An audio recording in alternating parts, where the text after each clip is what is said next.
Hello বন্ধুরা, লোকসভা ভোটের আগে চাকরি প্রার্থীদের জন্য সুখবর। রাজ্য পুলিশের নিয়োগের কথা ঘোষণা করেছে। সাব ইন্সপেক্টর এবং কনস্টেবল পদে নিয়োগ হবে।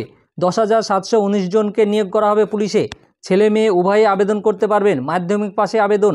এর আগে কলকাতা পুলিশে নিয়োগের বিজ্ঞপ্তি দিয়েছে, আমি আপনাদের ভিডিওতে দেখিয়েছি। এ ব্যাপারে কি বলেছে আমি সম্পূর্ণ আলোচনা করব, আপনারা শেষ পর্যন্ত দেখবেন। দেখার আগে যারা নতুন আছেন চ্যানেলটাকে সাবস্ক্রাইব করে দেবেন, আর যারা ফেসবুক থেকে দেখবেন অবশ্যই পেজটাকে ফলো করবেন। কি বলেছে দেখুন, লোকসভা ভোটের মুখে বেকার যুবক যুবতীদের জন্য সুখবর। রাজ্য পুলিশের এসআই এবং কনস্টেবল পদে মোট 10,719 জনকে নিয়োগ করা হবে। এর মধ্যে 464 এসআই এবং 10,255 কনস্টেবল পদ রয়েছে। মঙ্গলবার জোড়া নিয়োগের বিজ্ঞপ্তি জারি হয়েছে, অর্থাৎ নিয়োগের প্রক্রিয়ায় প্রাথমিক পর্বের সূচনা হয়ে গেছে। প্রসঙ্গত, গত সপ্তাহে কলকাতা পুলিশে 3,734 জন কনস্টেবল নিয়োগের বিজ্ঞপ্তি প্রকাশ করেছে রাজ্য সরকার। ওয়াকিবহাল মহলের মতে নির্বাচনের দিনক্ষণ ঘোষণার আগে এই বিজ্ঞপ্তি একদিকে রাজ্যের বেকারের মধ্যে আশা সঞ্চার করবে, সেই সঙ্গে রাজ্যের শাসক দল ভোট বাক্সে এর কিছু ডিভিডেন্ড পাবে।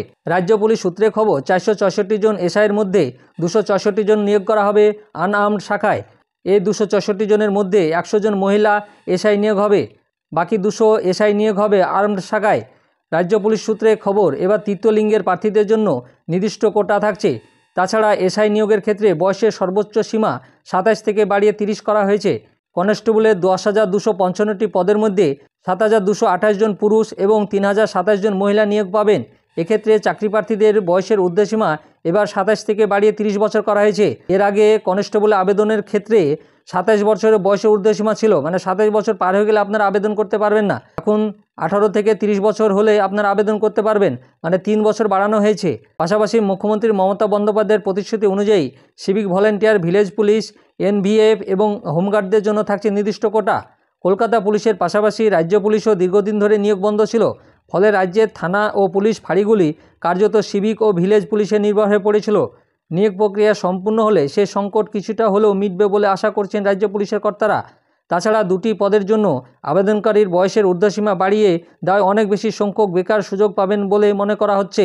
মানে বয়সের ঊর্ধ্বসীমা বাড়িয়েছে, তার জন্য অনেক প্রার্থীরা আবেদন করতে পারবেন। আপনাদের আমি সম্পূর্ণ নোটিফিকেশনটা নেক্সট ভিডিওতে দেখিয়ে দেবো, আপনারা কিভাবে আবেদন করবেন সেটাও বলে দেবো। লোকসভা ভোটের আগে রাজ্য সরকারের এমন উদ্যোগ আপনাদের কেমন লাগলো অবশ্যই আপনারা কমেন্ট করে জানান।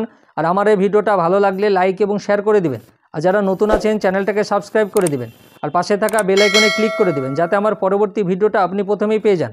আর যারা ফেসবুক থেকে দেখবেন অবশ্যই পেজটাকে ফলো করবেন। ধন্যবাদ।